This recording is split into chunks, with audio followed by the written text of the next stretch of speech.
पेश हुए आम बजट से असंतुष्ट दिखे बनारस के व्यापारी। जी हां, देश के वित्त मंत्री निर्मला सीतारमण ने पेश किया आज आम बजट। व्यापारी नेता बोले, जो उम्मीद लगाए थे उसके अनुसार नहीं है यह बजट। आर्थिक मंदी के इस दौर में बजट मध्य वर्गीय को लाभ देने वाला बिल्कुल भी नहीं है।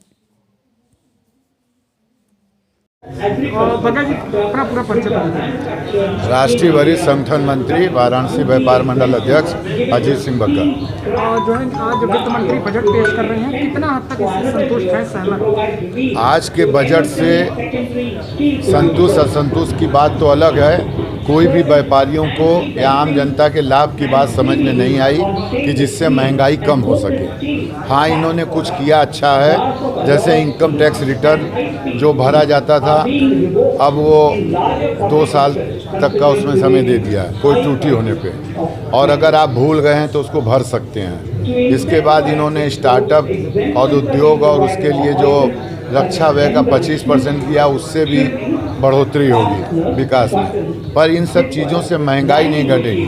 विकास के नाम पे या रोपवे भी बना रहे हैं, 400 ट्रेनें चला रहे हैं, 25,000 किलोमीटर रोड बना रहे हैं, किसानों के लिए शुद्ध चीज़ों के करने की व्यवस्था कर रहे हैं, गंगा किनारे ये ऑर्गेनिक खेती करने का छूट दे रहे हैं। इन्होंने किया है, पर ये सब चीज़ें इन्होंने अपने लाभ के लिए किया है। जिस तरह 2014 के पहले जीएसटी जितनी आती थी, आज के समय में इतनी ज़्यादा गुना जीएसटी आई है। इनको कई चीज़ों पे जीएसटी कम करके महंगाई को कम करना चाहिए ताकि जनता की दिक्कतें दूर हो सके। महामारी से देश गुजर रहा था और कहीं न कहीं व्यापारी वर्ग जो है आर्थिक मंदी से निकलने के लिए उम्मीद भरी निगाहों से बजट दिख रहा था, क्या बिल्कुल भी उससे परे नहीं रहा? कोविड की वजह से व्यापारियों ने, आम जनता ने जिस तरह से सरकार का साथ दिया, ये बहुत बड़ी बात थी। अगर वो साथ न देते तो सरकार पूरी तरह से फेल हो जाती। उनको ये सब चीज़ों के लिए सोचना चाहिए था। व्यापारियों को 2 लाख रुपए मिडिल क्लास के लिए 2 लाख तक का ऋण मुक्त, ब्याज मुक्त ऋण देना चाहिए था, जिसको किस्तों में लेना चाहिए था।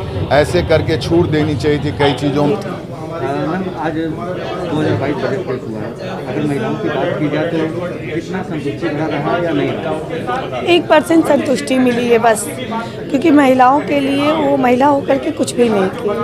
हम लोग के लिए घर चलाना इतना मुश्किल हो गया है, ना ही पेट्रोल का दाम कुछ कम हुआ और ना ही गैस के दाम को, तो हम लोगों को सिर्फ निराशा मिली है और कुछ भी नहीं मिला।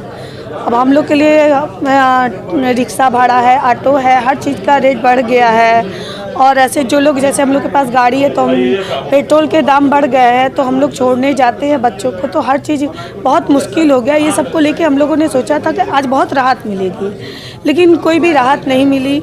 और जो मीडियम क्लास के लोग हैं, उन लोगों को, जो कम पढ़े लिखे लोग हैं, उन लोग इतनी मुश्किल से अपना घर गृहस्थी चला रहे हैं, उन लोगों के लिए तो और भी ज़्यादा मुश्किल हो गई है आज बजट को लेकर के।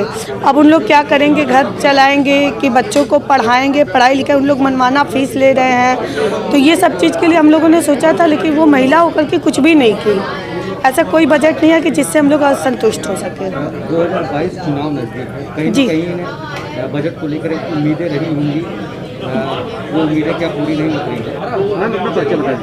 जी, मेरा नाम स्वाति गुप्ता है। आज बजट पेश हुआ, अगर महिलाओं की बात की जाए तो किस तरीके के बजट आप लोगों को ले रहे हैं? देखिए, मैं भी एक व्यापारी हूँ और व्यापार करती हूँ, और मैं घर से ही बात करती हूँ। मैं एक हाउस वाइफ भी हूँ, और मैं इस पे मैं जैसे जाती हूँ तो अनाज के दाम दिन पे दिन बढ़ते जा रहे हैं, सिलेंडर के दाम में कोई कताई नहीं हो रही है। और बिजनेस की बात है, कोरोना तो ऐसे ही हम लोग को तोड़ चुके हैं, अभी पटरी से नीचे अभी उतरे हैं, अभी हम लोग संभल भी नहीं पाए हैं। जो ऐसी सीतारमण मैम ने ये कहा कि कोई भी योजनाएं हम लोग के महिलाओं के लिए कुछ भी नहीं निकाला है, और योजना आती भी होगी तो मुझे लगता है कि उन्हीं के पास रह जाता होगा जो उनके साथ जो काम करते हैं, और हम लोग के पास नहीं आ पाता है योजनाएं।